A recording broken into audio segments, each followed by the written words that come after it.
Good morning, everybody. Hey, welcome to Monday. It is October 23rd.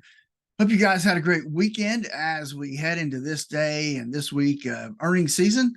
We've got some news out of Chevron and Walgreens and such as that we'll talk about here when Dave joins us in just a few minutes. Hey, don't forget that in the world we live, there are so many things that we cannot control. You do have the ability to control the amount of risk you have in your current portfolio. You need to know what that risk is, and you need to know how much risk you should have based on your current circumstances. Give us a call at 863-382-0037 to schedule your core retirement design. And with that, we got Dave coming up next.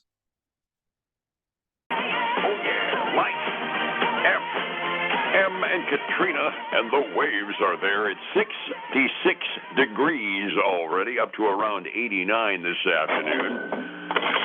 Well, it would be nice if the market could turn around and go up. Let's see if it could possibly have a chance of it today. Let's go downtown and figure out what's going on with your money. Phillip Statler from Statler Financial Services is here. Good morning, Phillip. How are you? Hey, good morning, Dave. It's great. I mean, I can't say it was a restful weekend.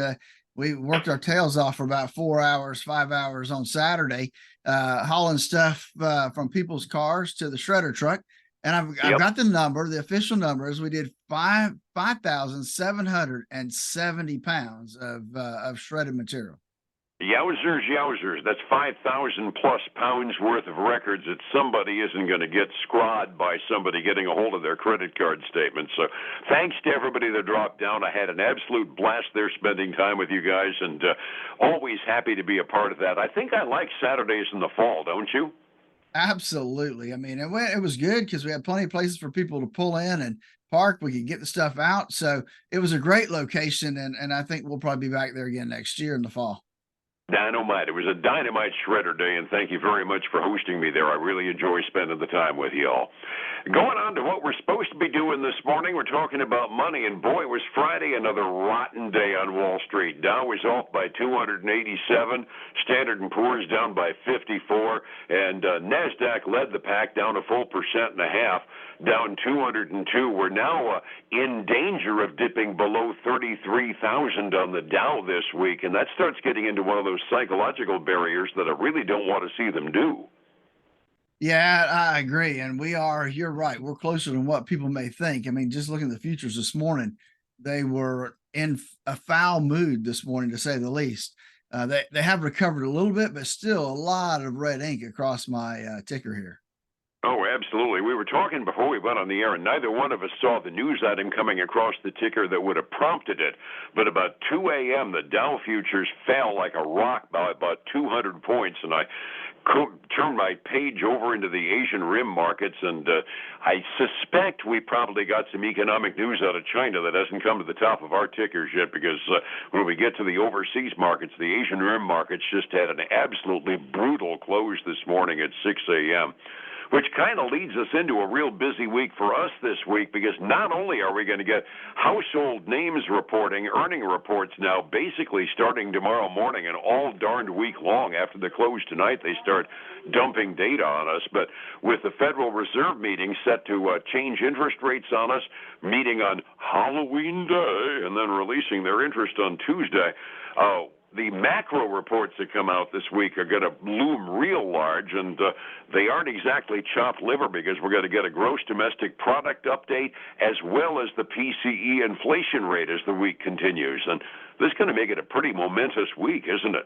Well, it is. And we're also going to have new home sales come out this week as well. So a lot of stuff, economic numbers coming out, as well as I was just looking through the earnings calendar. You got 3M coming out. You've got a lot of companies that'll be reporting. I think Coca-Cola reports this week. So we've got some big names coming out this week that could definitely push and move the markets.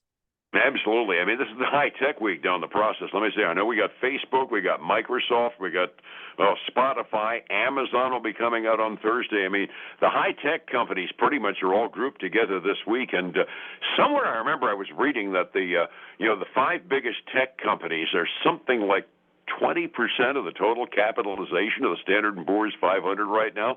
It's quickly becoming another Dow, isn't it?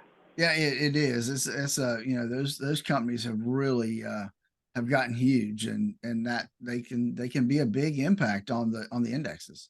Absolutely. So if you want to see an index move, this is the week to have it done off of an individual report. And it isn't always just the Dow that does that.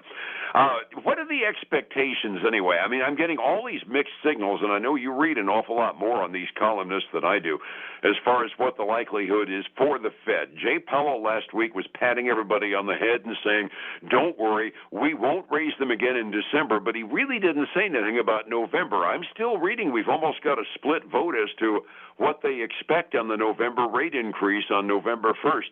I'm still betting on another quarter point, but I'm kind of wondering what the conventional wisdom is.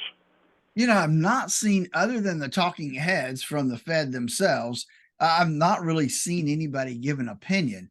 But it may come down to Friday's personal income numbers and the PCE index and what that looks like as they head into the meetings the following week. That's true. That it's kind of an obscure inflation number. It has just suddenly been brought to the fore since Jay Powell told everybody that's the inflation number they want to see get down to 2%. And that particular inflation number has been nowhere close to 2%. Well, we've gotten into that range with the CPI. The PCE numbers have been generally up into the upper 3% range on annualized updates every time. So if that's their primary number, I'm going to call another interest rate increase virtually a slam dunk, wouldn't you? Yeah, I would think so, based on a lot of what we saw this last week or so. Because we've been having overly hot numbers in the direction that the Fed watches as well. Like we said, it's a busy week this week, but starting early on Monday morning, nobody wants to roll out of the sack and spit up a report yet, so we're kind of gleaning what we've got coming. Is there anything over the day today and tomorrow that we're going to be watching, or does the crud hit the fan in spades on Wednesday? That most of it's going to hit on Wednesday and Thursday, pretty much across the board. I mean, we do see, get this number, Dave, the 30-year Treasury, now it's over 5.1%, staying at 5.12% right now. Which kind of indicates that 8% mortgages are right around the corner, doesn't it? Yeah, if they're not already here. I haven't seen a mortgage quote recently, but you're right. We were at 7 3/4 the last time I checked, so it wouldn't surprise me a bit to see an 8% mortgage coming up. Yeah, I'm looking at my calendar here. I mostly got those obscure national activity indexes coming out of the Fed, and a couple of Standard & Poor's global numbers coming out today and tomorrow. And then, like I said, the poop really hits the fan starting on Wednesday with gross domestic product updates, the PCE number on Friday, the usual flurry of unemployment information on Thursday and Friday. Looks to me like we're going to be talking about re-ratings and company reports for Monday and Tuesday, aren't we? Yeah, I think so. And I did see this interesting article for folks that like to travel. Not an economic report, but really it could have some economic effects. Folks traveling to Europe out of the United States and 60 other countries. We don't have to have visas to go over there. We get to freely go when we want. However, that's going to change. In 2025, you now have to seek permission to go to Europe as a U.S. citizen. You don't have to get a visa, but you're going to have to register your passport before you go and basically get an approval to go. And then it'll all be biometrics. So we're talking about fingerprints, facial scans, all that kind of stuff, instead of actually having to use your passport. And, actually, we're pretty good folks over here, but security got to get into it somewhere. It just seems rational and logical to me that just double check the people that are coming in, even if they're from a friendly country. I really can't argue with that. Well, except for they're going to store all that facial recognition and data in their database. And that's a little bit, that can become scary. And that's a perfectly valid point. Other news that comes out, we got to purchase. The Hess truck may be back this year, but it might be coming in another brand name, I gather. We do. Chevron buying Hess this week. So nobody seems to really like the deal. I guess they do, but no stockholders like the deal. All the stocks are down today. Chevron's down like 2.5%. Hess is even down about 1/3%. So that's odd. Yeah, I know, but they're paying. It's an all stock deal. $53 billion they're paying for Hess. Hey, pocket change, right? Oh yeah, pocket change, sure. Maybe for you. Yeah, not I, said the dog.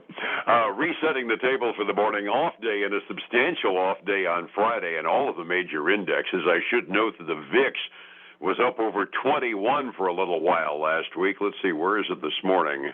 22.1. Boy, that's a wonderful volatility index. 45 minutes before we open, what are we doing? Hey, all I see is green. I mean, all I see is red. I'm sorry. I get the right color here in a minute. Got my hopes up there for a second. Hey, the Dow is down 150 points, getting close to 0.5%. The S&P 500 is down 17, up 0.4, and then the Nasdaq 100 is down 55. That's a little over 1/3%. The VIX is the only green, like you said. It's up 1.7% this morning. Even on the other side, silver sliding 1%, gold sliding 1/4, and crude oil down about 0.4% to $87.75 a barrel right now. Yeah, pretty much sounds like the zip code we were in at the end of the week last week, except for one bump. I'll take that. Overseas, my worldview is all red as well this morning. Like I said, Asian rim markets, something happened overnight that we didn't catch in our tickers. The mainland Chinese markets were down by like a full 1.5% overnight. Taiwan down by over 1%. And virtually all the other Asian rim markets off substantially. The only good news in the whole batch was the Hong Kong market was dead flat. And when zero was good news, you know it was a bad day. Europe is kind of following suits, looking at our futures and saying, oh, poop, it's going to be another week like that. Overall, European index down by about 0.5% halfway through their day. Phillip, if I'm invested internationally right now, I'm nervous. If I'm invested domestically, I'm a little nervous. How do I get the risk out of my portfolio?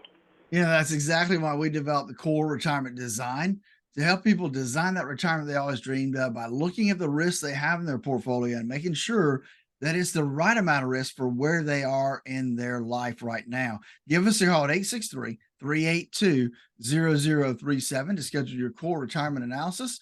And then join us this weekend for the Statler Financial Radio Show, 6 a.m. and noon on Saturday, 10 a.m. Sunday morning on Highlands News Talk, 7:30 a.m. and 95.3 FM. And tomorrow morning, us with hopefully a little smilier news to have, same time here on Light. Fair enough? Fair enough, buddy. We'll see you then. Thank you much. Be well. It's 105.7 Light FM and Statler Financial Services, Phillip Statler. Hey, folks, again, I want to thank you guys for joining us today. I hope your week is off to a great start. Hope you'll tune in again tomorrow, same time, same place. Until then, have a great day.